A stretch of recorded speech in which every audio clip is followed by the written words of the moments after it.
Yeah, I'd sign up to that shit. How much is it? How much to sign up? $3,000 to get to level 3. Do you have any pamphlets? You got a personality test or something? Scarlet, pamphlets.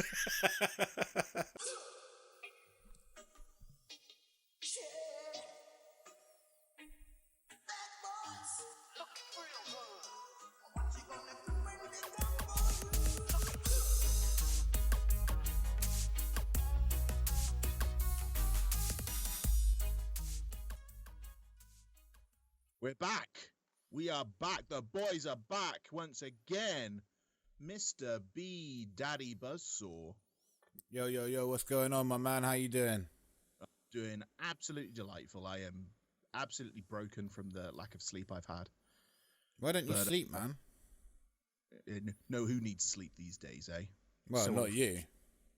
It's so old-fashioned. No one needs it. Yeah, that's true. What did you do last night then? Anything fun? Well, I'll tell you what I did last night. I stayed up and I watched NXT Takeover Stand and Deliver Night 2. Dos. That's for the Spanish-speaking audience. You got it for the Spanish audience that we're acquiring. I hear we're pretty hot with the Latinos. We are very hot with the Latinos. Yeah, so Night 2 is done. That's NXT's Takeover Stand and Deliver, absolutely done and finished now. It's all happened. The dust is settling still. But yeah, Night 2. What did you think of Night 2 overall? Like, let's give a quick brief overview of what you thought in one word. Good. I will go good as well. I will go with good. That is a good, solid response. I don't think it was excellent. I don't think it was outstanding. Yeah, where are we going? Like C+? with a CBS Sports scoring of C+. Whatever that means. Whatever the fuck that means. Because can't figure it the fuck out.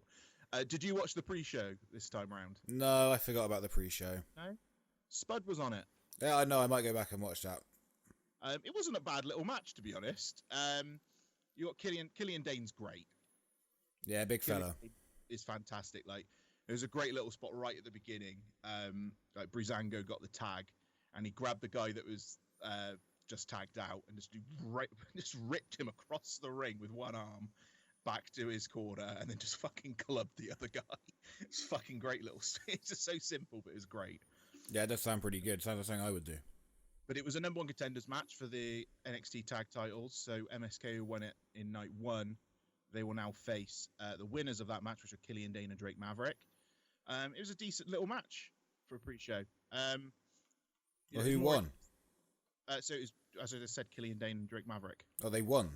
They won. So they are now more contenders. Oh, they're number one contenders now? They are number one contenders. Numero uno contender. And when does that fight happen? I don't know when the fuck that fight happens. So it'll happen at some point on an NXT taping, I'm assuming. All right, no worries. No, I'm done. But that was given a grade C by CBS Sports. So thank you, CBS Sports. We value your opinion. Yes, your valueless opinion.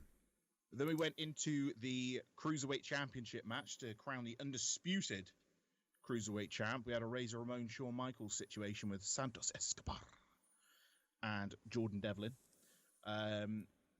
What did you think of this one, Buzzsaw? Yeah, this was fun. You like that?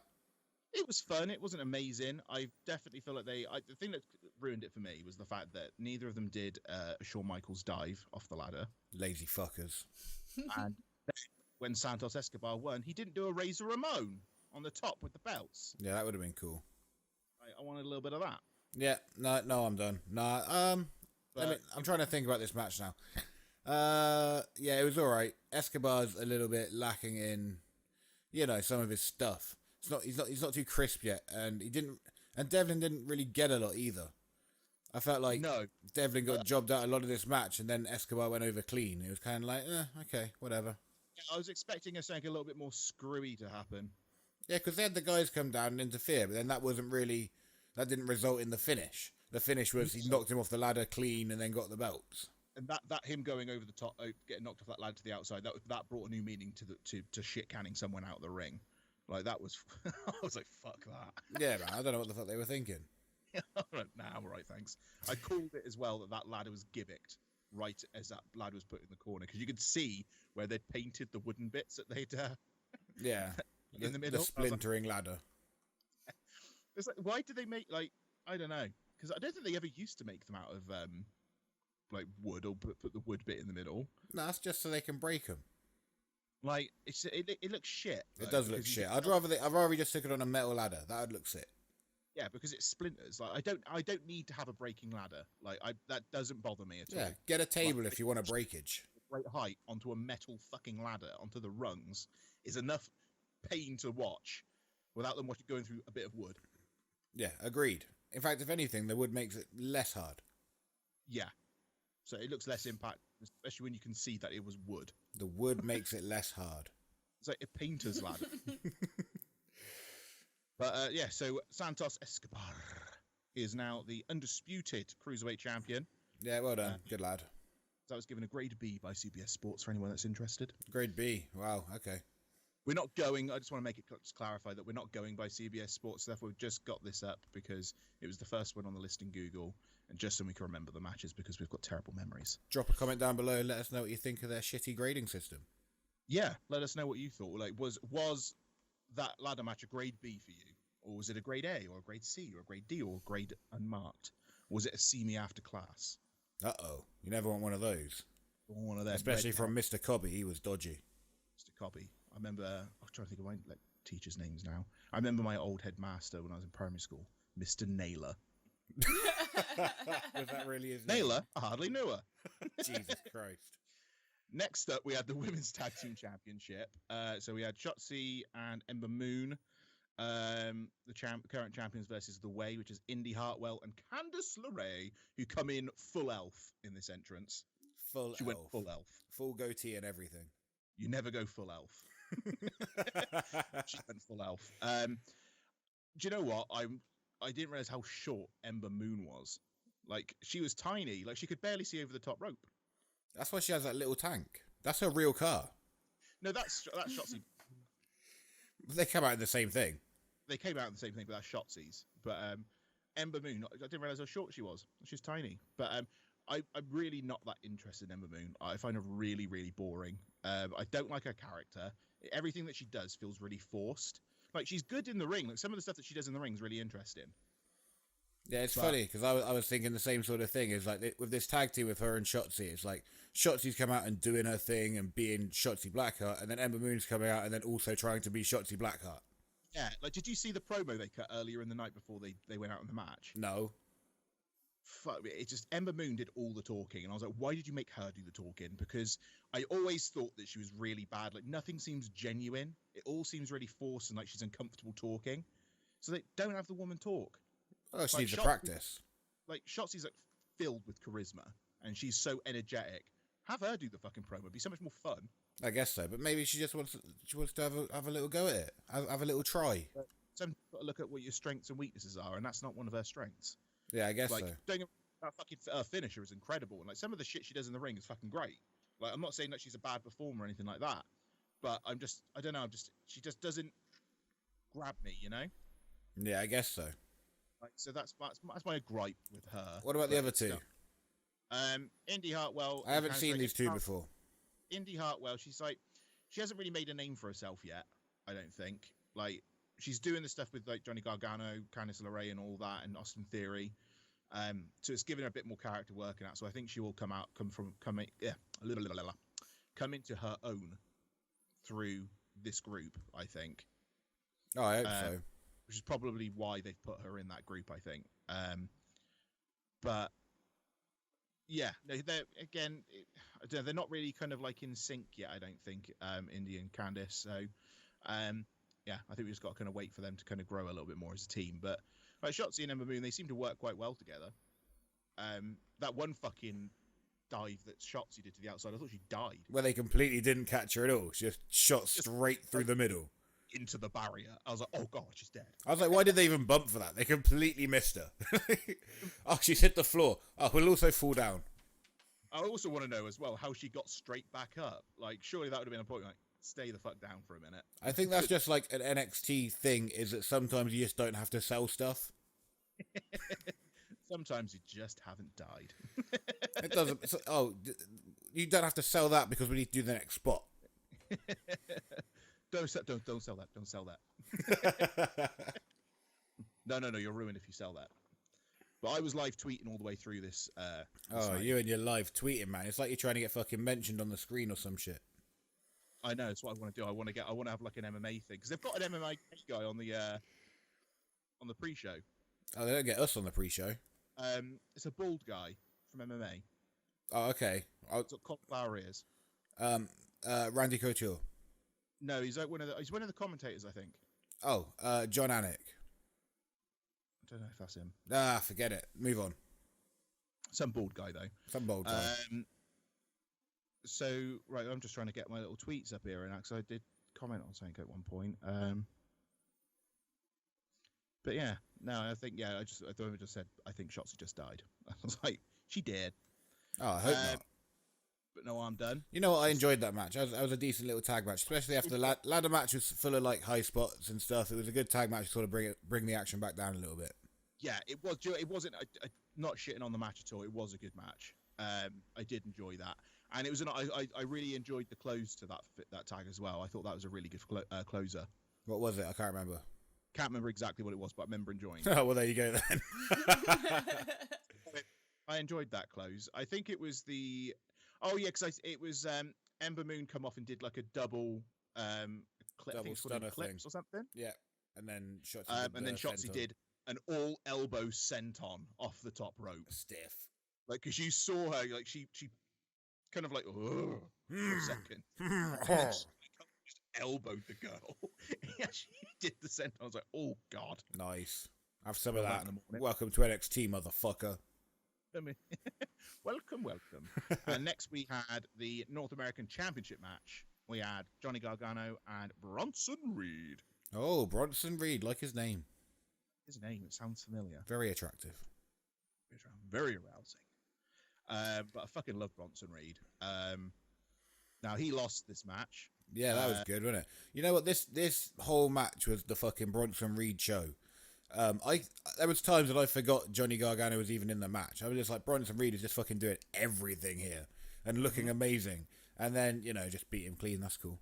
That's fine. I mean, gone are the days where a villain had to, do something dirty to fucking beat the heel who's twice the size of him.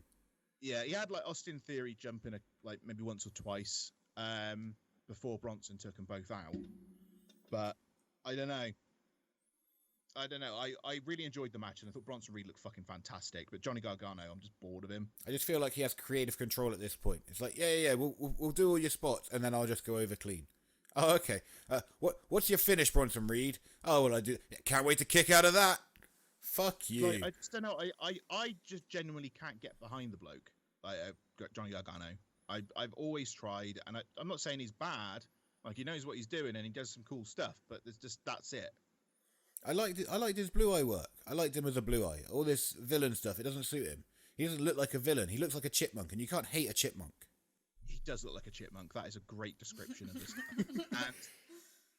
And also, it's not like I've seen heels that are kind of like they do their bit of stupidity and stuff, but it just looks like he's taking the piss the entire time.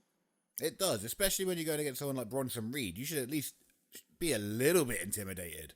Yeah, like I enjoyed the whole little bit in that where he's kind of like he's miming his name being called out, and then Bronson Reed just kind of comes over. It's like it just pans over to Bronson Reed over his shoulder, like cunt. Like that, I enjoyed. I thought that did make me chuckle, but no, he just doesn't seem to be. I don't know. I'm just not into Johnny Gargano. Agreed. All right, what's next? Also, I just wanted to because like your submissions and everything. The Gargano escape. The Gargano's gate. Gargano's gape. Is that not what it's called? Gargano escape. Oh, okay. What did he escape? Which is like his crossface thing where he puts the arm behind the head. Is that what it's called? That's a terrible name for a move. It's called that. Why is it called the escape? Surely he doesn't want them to escape. How shit of a submission is that? Because all Bronson Reed had to do was shift his legs over to his right and just push back, and he'd have pushed him off. Like his Gargano's feet are together and in front of him, so he has no kind of like stability. Right. His side, Yeah. Okay. From the other side, and when you've got Bronson Reed, who is twice the size of you, like he literally just got up onto his knees. I was like, at this point, why are you reaching for the rope? Just pick the fucker up and drop him down. It's like all he had to do. He had already had his arm behind the back of his head. Just scoop under his legs because they're right both there. Pick him up and just fucking drop him on his back. Yeah, you're right. But Gargano's actually an expert of submission, so he knows how to position his weight in the right position, so Bronson Reed can't get out of it. That's what it is. What did you figure out what his gear, like Gargano's entrance gear was as well? Because I couldn't figure out if that was like an Iron Man thing. Yeah, he was an Iron Man. I was getting Gears of War because it looked like a cog. No, they said on the commentary, he thinks he's the Iron Man of the NXT. I heard that, but I was thinking, are they just imagining that it's Iron Man and it is actually Gears of War? Oh, I think that's Iron Man. I couldn't figure it out because I was like, well, surely Iron Man would be purple and red. I don't know. I think he just looked like the shittest wide receiver ever. I don't know. But also the Bam Bam Salt as well. Just to quickly go on that, the Bam Bam Salt. That was fun. Fucking great. He should have won it with that. Yeah, he should have. Never mind. No, I'm done. So then next up we had it was the big match. Finn Balor and Karrion Kross. This is your first experience of Karrion as well, wasn't it? It was actually. And I thought this was the main event. Got very confused. Yeah, they put the unsanctioned match at the end, which we'll get to in a minute, obviously. But obviously, I don't know why they put that at the end. I don't get that. For me, the NXT Championship match was the true main event. The main event. This was fucking sick. Yeah, this is great. Love this. Entrances and fighting and hard hitting and technicalities and power and brutalities and fatalities. Oh, it was sick. It was fucking solid. Like Karrion Kross just looks like a fucking killer from the moment he walks through that curtain. Like to that little interview thing with Samoa Joe, all the way to the finish of this thing. Even when he was taking the shots and that, he still looked like a fucking killer. Right, and that's ironic because his name was Killer, right? It was Killer Kross. You told me that. I remember. Remembered things. But yeah, I remember just as they were stood in the ring, I was like, this has got like a proper big fight feel to it. I was into it straight from the get go. I was all for it. Well, I'm glad because they delivered. They standed and they delivered it. They did. They stood and delivered. Adam Ant would have been proud. I'd hope so. The match as well. It was just fucking stellar, to use a word, stellar. Oh, you never hear that word. You don't hear it anymore. So apart from alcoholics. I was reading back my tweets so I can remember things. But like I said in my tweet, I was like, I don't care who wins because we're all fucking winners at this point with this fucking match. I don't give a fuck who takes the belt. Oh man, that's one of the gayest things you've ever tweeted. Oh, we're all winners, guys. Don't worry, everyone gets a participation trophy. Genuinely, I was like everyone that's watching here has fucking won because it was fucking great. I genuinely was like, this is fucking great, and I'm fucking digging it. But it was just the tits.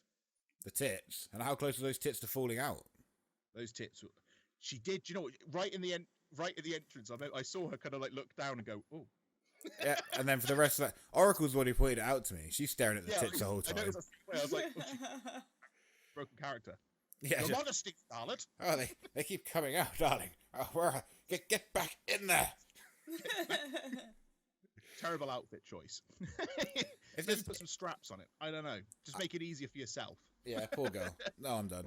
If it was me, I'd been spilling out. You know me with my boobs. Oh yeah, your boobs never stay in. They never stay in. They're like a couple of pigs without a leash.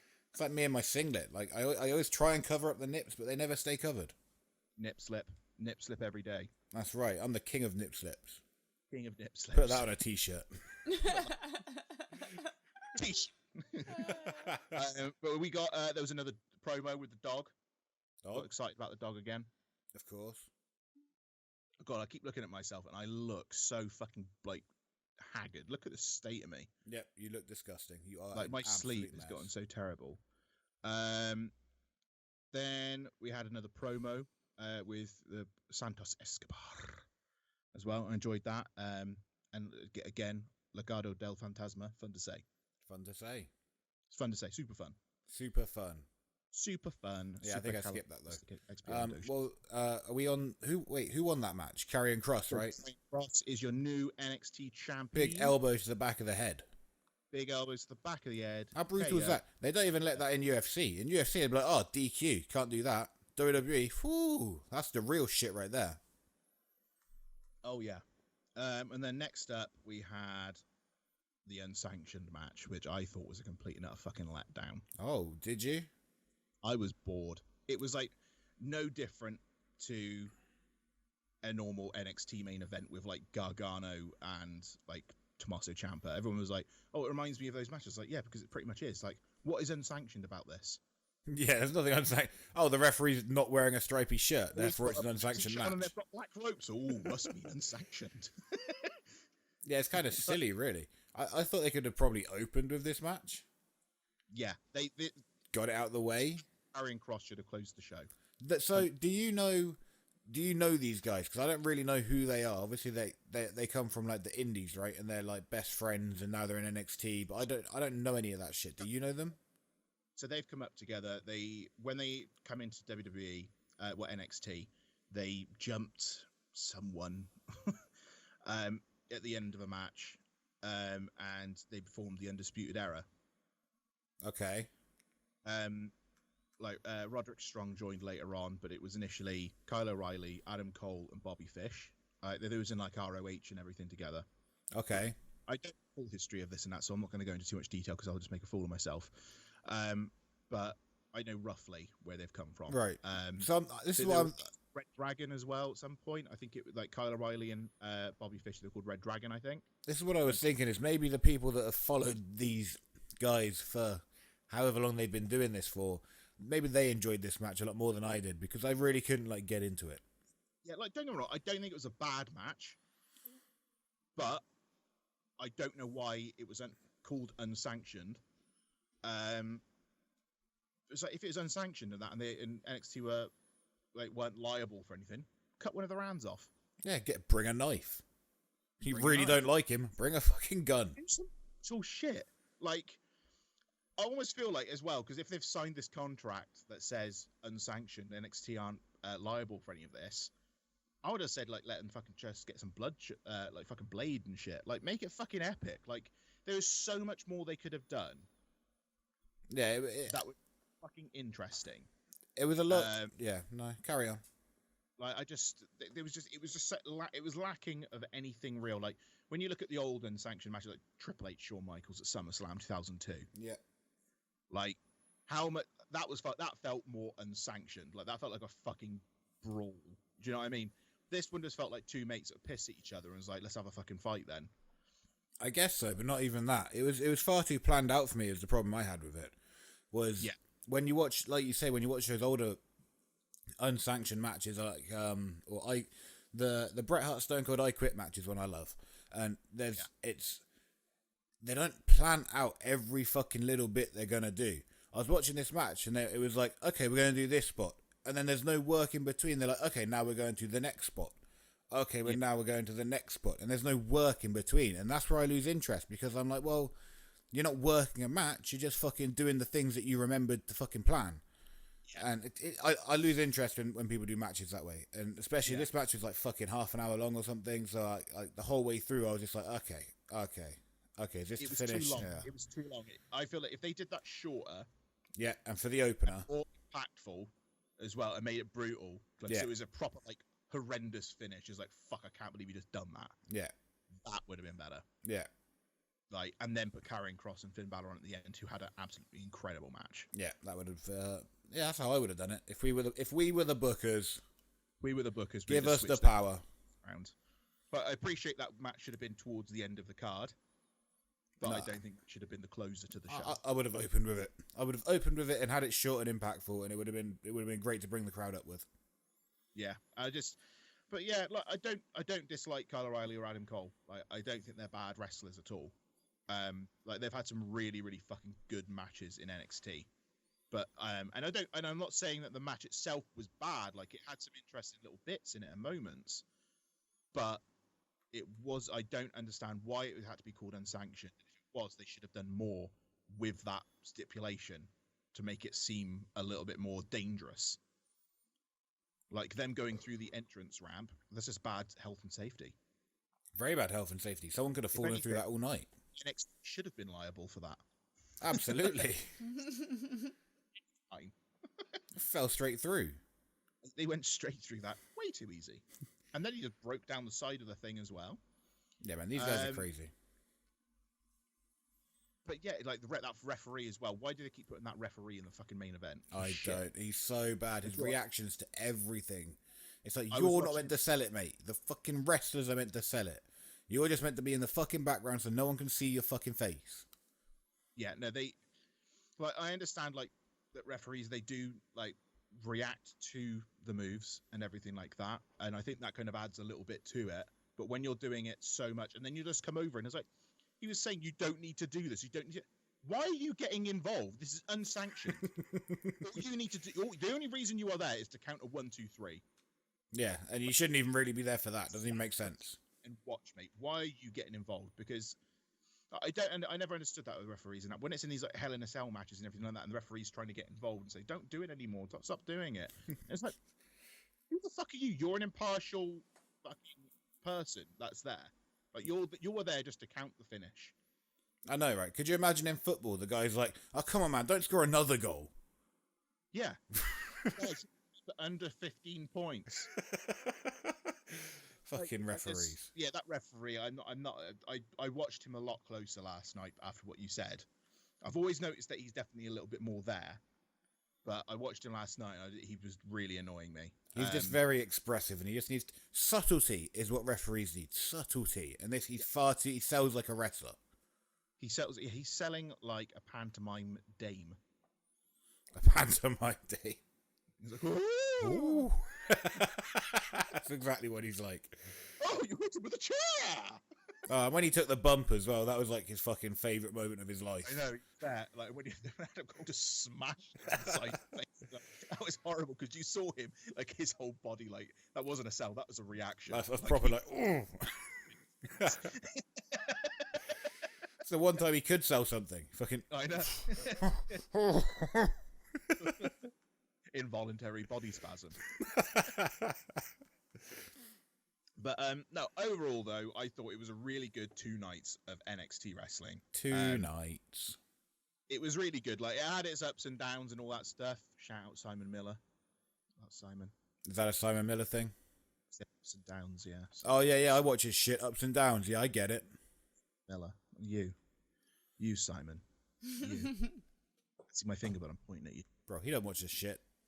But yeah, I enjoyed it. I enjoyed it. NXT Takeover stand and deliver. It did stand and deliver. Yes, it had its stupid moments and its points where maybe it didn't do it, but yeah, the Karrion Kross fucking Finn Balor match was so fucking good. Like, Karrion Kross, I'm all for him being champion. Oh yeah, give him the strap. Hold the strap for a long time. Long live the king. Right, because he's got this kind of, I don't understand his gimmick completely. Like, I know it's a whole doomsday thing, like, and it almost seems a little bit kind of like mystical. But then when he did that interview with Samoa Joe, it was like, if there's a belt, I'm fucking going for it. And so he seemed more like a fighter. Oh, a fighter, like he does fighting. Yeah, so he seemed a little bit more kind of like a shoot fighter in that point. Yeah, they should go down that route with him. But I kind of like the little bit of mystique that comes with it, though, because it's not like too in your face, but it's cool. Yeah, what is it? I think he's just got a crazy missus. Yeah, just like, you do your thing, lady. Yeah, I'm a fighter. You're some nuts girl. So she adds to it so well, and when she was out, like, he was in the ring, and she was shouting something at him, and it sounded like she was speaking in tongues or another language. Oh, bloody I don't know hell! what she was saying, but it didn't sound like it was English, and I liked that as well, because that added a little bit of pizzazz to the whole thing. I don't know. I just think that dynamic between them two is fucking great, and Karrion Kross is gonna be a fucking great champ. I think they look like they could be leaders of a cult. Yeah, like they're like a doomsday cult. Yeah, I'd sign up to that shit. How much is it? How much to sign up? $3,000 to get to level 3. Do you have any pamphlets? You got a personality test or something? Scarlet, pamphlets. I'm all for it. No, I think their dynamic is fucking great. Finn Balor is fucking great as well. Like, his run since going back to NXT has been so good. Like, he's been given like a breath of fresh air, I think, and whatever else. I don't know why he went back to NXT or was going on. I don't really care about that. I just want to watch some good wrestling. And he's been delivering that all the time. Like, he's had some great matches, being his run of the NXT Championship, and that Karrion Kross match was an icing on the cake, and a good change of guard, as it were. You think he'll go up to WWE now? Who, Karrion Kross or Finn Balor? No, Finn Balor. You know, like he's had his run to sort of build his steam back up, and now he go back to WWE and win the belt, the strap, the championship. I think he's come back to NXT to stay for life. Yeah, I don't think he'll go back to WWE now. I feel like now would be a perfect time for him to go back to WWE. It would be a perfect time. I mean, I was thinking that last night, but I don't think he will. I think he's happier on NXT because he gets a little bit of freedom. I think the money in his pockets would make him happier in WWE. I don't know. Because like, for me, like me personally, I'd rather be enjoying what I'm doing than have like a ton of money. It's hard, isn't it, though? Because you're doing what you love, and you're the best at what you do, and you're being the best you can be. You want to see a good payday out of it. So it's like, do I stay in NXT and make not as much money, or do I go to WWE and possibly not get utilised and maybe not enjoy it as much, but get the payday I deserve? It's a risk that you take, I think, when you go up to the main card. Sometimes I think you don't have a choice. Yeah, for sure. And things that some people are going to prosper, and Finn Balor should have prospered, but it is still, I think it is still very much this kind of outlook of you need to be this big body guy to be the top guy. Yeah, that's still the case. Which, like, I understand to some degree, but you have people like Shawn Michaels who kind of like changed that game. Yes and no. You know, and I think, I don't know, Finn Balor should be a lot further along than he is. Like, he's shown that he can hang with these big guys like Karrion Kross last night. Yeah. Maybe it's part of a game plan for him. Maybe he is just trying to show them, like, this is what I can really fucking do. Like, look at how fucking far I have come from the first one as an NXT, from everything I'd done prior to WWE altogether, what I did on the main card, now what I'm doing now. I am one of the best in the fucking world. Put me the fuck over. That's what I'm saying. Like, it's not that they didn't try to put him over before. He was the first ever Universal Champion, right? Yeah, they put him over, and then obviously, unfortunately, he got injured, so he had to like drop the belt, which is fair enough. But then when he came back, he didn't really get any kind of like oomph. It's hard coming back from injuries. It is hard because you've lost all that heat that you were building up that whole time, and then you got to almost start again. That's the only problem. Like, it's a difficult one because like Bray Wyatt was kind of like when he was in NXT and he got injured because he had the family with him, like Luke Harper and Eric Rowan at the time. It was good because he just became the manager and sat on the entrance ramp in a rocking chair the entire time. Yeah.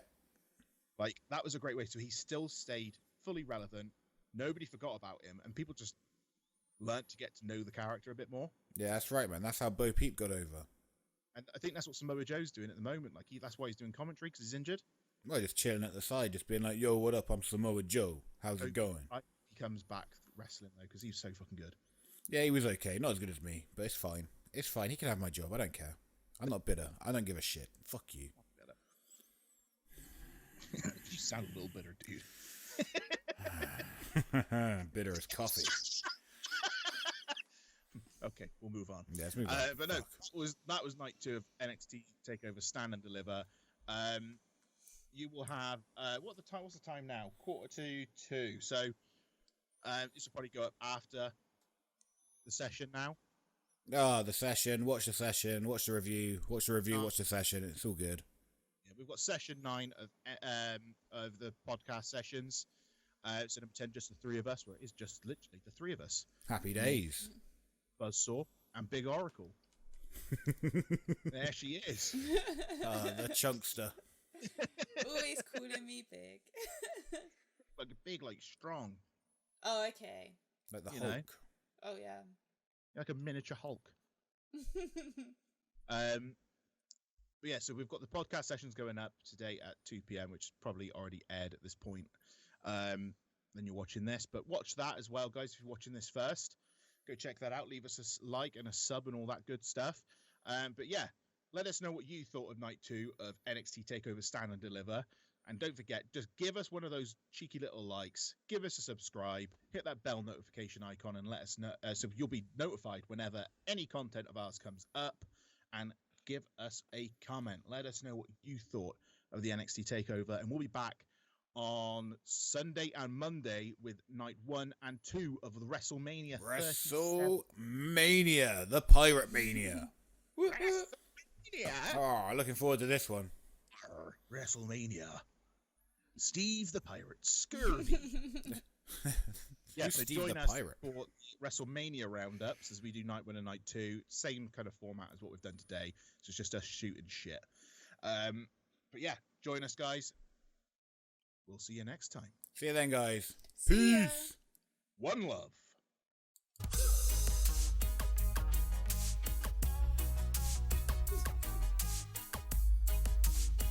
We love you, boys.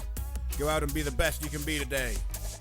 And don't fucking settle for second best. Because you're all fucking winners. The boys are here for you. And you boys are here for us.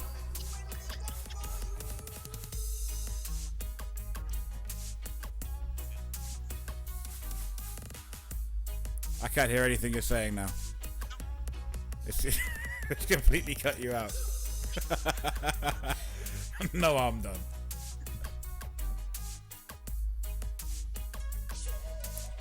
Oracle's playing the whole song today.